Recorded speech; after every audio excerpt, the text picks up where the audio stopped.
Ever feel like your results in life are just random? Like you're doing a lot but not getting anywhere predictable?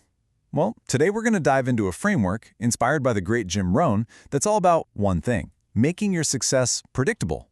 Let's talk about how to build that version of you where you're not just hoping for results, they become inevitable. All right, let's just get right into it with a question. I think we've all been here. You know the feeling, right? You jump into a new goal, full of energy. You feel fantastic, you're making moves, and you think, yes, this is it. And then, well, life happens, and you're right back where you started. It's the super frustrating cycle, isn't it? Look, if that sounds familiar, the first thing you need to know is you're not broken, you're not weak. It just means there's a key piece missing from your strategy, and that piece is discipline. And the great thing is, discipline isn't some magic power you're born with. Not at all. It's a skill, and that's what we're here to do. Build it together, step by step. Okay, so first things first, we have to figure out what the real enemy is here. And spoiler alert, it's probably not a lack of talent or even time. It's something way more sneaky. It's what I call the motivation trap. It's this flawed idea that you have to feel good in order to take action. And this is the core of the problem. See, motivation, it's just a mood. It's a feeling that comes and goes, like the weather. And if your actions depend on that feeling, you're basically building your dreams on quicksand. Discipline, though, that's totally different. It's a decision. It's a system you build. It's a skill you practice. Think of it this way. One's a spark, but the other, that's the engine. So what's really pulling you off track? It's not just that you're not motivated. It's that you're being lured by something else, comfort. And you got to think of comfort as a liar. Seriously, it whispers sweet nothings in your ear, selling you this short-term relief. But what it's really doing is robbing you of your long-term growth. It is the silent thief of your potential. So let's get our definition of discipline straight. Because it's not about punishment. It's not about being your own drill sergeant. It's really just the skill of doing what you need to do in spite of how you feel. It's a decision you make before the feelings show up. So when that lazy, tired, I don't want to feeling hits, guess what? The choice has already been made. And this right here, this is the mantra that can literally change everything. Just burn this phrase into your mind. The next time your brain starts trying to negotiate with you, when it says, maybe later, you just shut it down. I don't need to feel like it, I just need to do it. Period. It just cuts through all that mental noise and forces you to execute. All right, so we've defined our terms. We know who the enemy is. Now, let's get practical. This part is all about how you consistently win that inner battle, that moment-to-moment choice where you choose deliberate action over a fleeting emotion. Your entire future is literally built in these tiny private moments. It's that moment when your brain is screaming for the couch, but you choose the gym anyway.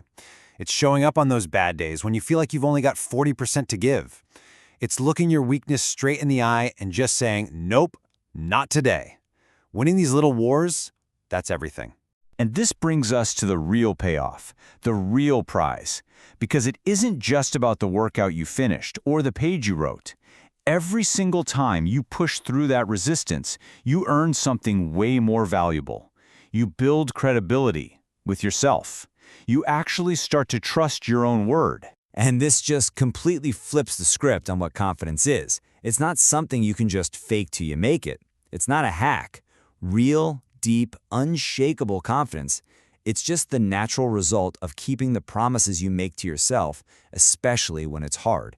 It is earned. Simple as that. Okay, so how do you actually win that battle in the heat of the moment? Try this really simple 4-step process. 1, just recognize the urge. Notice it. 2, name the cost. Ask yourself, what's the real price of this 5-minute distraction? 3, actually say the words, not today. And 4, guard your rhythm. Protect your momentum and just get right back to it. All right, next up is a big one. The power of repetition. This is where so many people trip up because they make a huge mistake. They think that boring means it's not working. And that's just not true. Look, the journey of any real skill follows a pretty predictable path. Day 1, it feels kind of pointless. You see 0 results. Day 30, now it's just repetitive and boring.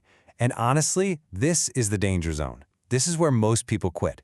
But if you just push through that, something incredible happens. Around day 100, it starts to feel automatic. It takes less and less willpower. And after a year, that boring thing you did every day, it's not something you do anymore. It's just part of who you are. So every single day, you've got this choice. Are you going to follow your mood? That path is reactive, it's unstable, and it just resets your progress over and over again.